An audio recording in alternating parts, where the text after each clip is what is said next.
ನಮಸ್ತೆ ಸ್ನೇಹಿತರೆ. ದೇವರ ಪೂಜೆಯಲ್ಲಿ, ಧಾರ್ಮಿಕ ಕಾರ್ಯಗಳಲ್ಲಿ ಅಥವಾ ಶುಭ ಕಾರ್ಯಗಳಲ್ಲಿ ಹೂವುಗಳನ್ನು ಬಳಸುವುದು ಹಿಂದೂ ಧರ್ಮದಲ್ಲಿನ ವಾಡಿಕೆ. ಹೂವುಗಳಲ್ಲದೆ ಮಾಡಿದ ಪೂಜೆಯು ಅಪೂರ್ಣವೆಂದು ಹೇಳಲಾಗುತ್ತದೆ. ಆದರೆ ಆಧ್ಯಾತ್ಮಿಕ ಸಾಧನೆಗಳಿಗೆ ಯಾವ ಹೂವುಗಳನ್ನು ಬಳಸಬೇಕು, ಹೂವುಗಳಿಂದ ಯಾವೆಲ್ಲ ಆಧ್ಯಾತ್ಮಿಕ ಪ್ರಯೋಜನಗಳಿವೆ ಎಂಬುದನ್ನು ನೀವಿಲ್ಲಿ ತಿಳಿದುಕೊಳ್ಳಬಹುದು.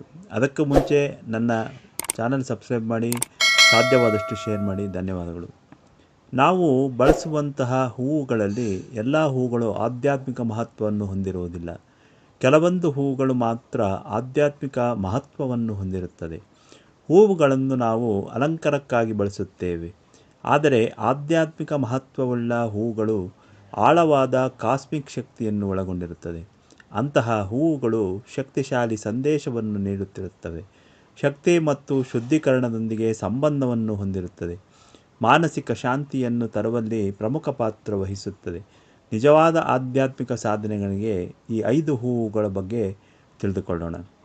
ಮೊದಲನೆಯದು ಗುಲಾಬಿ. ಗುಲಾಬಿ ಹೂವುಗಳು ಲಕ್ಷ್ಮೀ ದೇವತೆಯೊಂದಿಗೆ ಸಂಬಂಧವನ್ನು ಹೊಂದಿರುವ ಹೂವಾಗಿದೆ.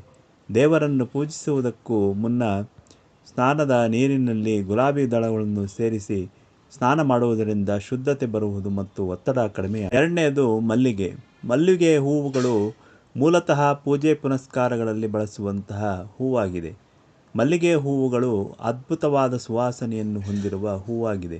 ಈ ಒಂದು ಮಲ್ಲಿಗೆ ಹೂವು ಪ್ರಾಚೀನ ಕಾಲದಿಂದಲೂ ನಮ್ಮ ಕನಸುಗಳನ್ನು ನನಸಾಗಿಸುವ ಶಕ್ತಿಯನ್ನು ಹೊಂದಿದೆ. ಇನ್ನು ಮೂರನೆಯದು ಚೆಂಡು ಹೂವು. ಚೆಂಡು ಹೂವನ್ನು ಬಳಸಿಕೊಳ್ಳುವುದರಿಂದ ನಕಾರಾತ್ಮಕತೆ ದೂರವಾಗುವುದು. ಪ್ರತಿನಿತ್ಯ ಒಂದೆರಡು ಚೆಂಡು ಹೂವುಗಳನ್ನು ನಿಮ್ಮ ಮನೆಯ ಮುಖ್ಯ ದ್ವಾರದ ಮೇಲೆ ಇಡುವುದರಿಂದ ಧನಾತ್ಮಕ ಶಕ್ತಿಗಳು ನಿಮ್ಮ ಮನೆಯನ್ನು ಪ್ರವೇಶಿಸುವುದು.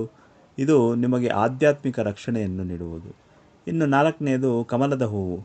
ಕಮಲದ ಹೂವನ್ನು ಪವಿತ್ರ ಹೂವೆಂದು ಪರಿಗಣಿಸಲಾಗುತ್ತದೆ. ಕಮಲದ ಹೂವುಗಳು ಕೆಸರಿನಲ್ಲಿ ಬೆಳೆದರೂ ಸಂಪೂರ್ಣವಾಗಿ ಸ್ವಚ್ಛತೆಯನ್ನು ಮತ್ತು ಪವಿತ್ರತೆಯನ್ನು ಎತ್ತಿ ಹಿಡಿಯುವುದು. ಕಮಲದ ಹೂವುಗಳು ಆಧ್ಯಾತ್ಮಿಕ ಬೆಳವಣಿಗೆಯನ್ನು ಸಾಧಿಸಲು ನಿಮಗೆ ಸಹಾಯ ಮಾಡುವುದು. ಇನ್ನು ಐದನೇದು ಲ್ಯಾವೆಂಡರ್ ಹೂವುಗಳು.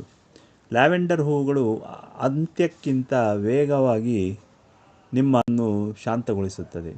ಲ್ಯಾವೆಂಡರ್ ಹೂವುಗಳು ಧನಾತ್ಮಕ ಶಕ್ತಿಯನ್ನು ಮನೆಗೆ ಆಕರ್ಷಿಸುವುದು.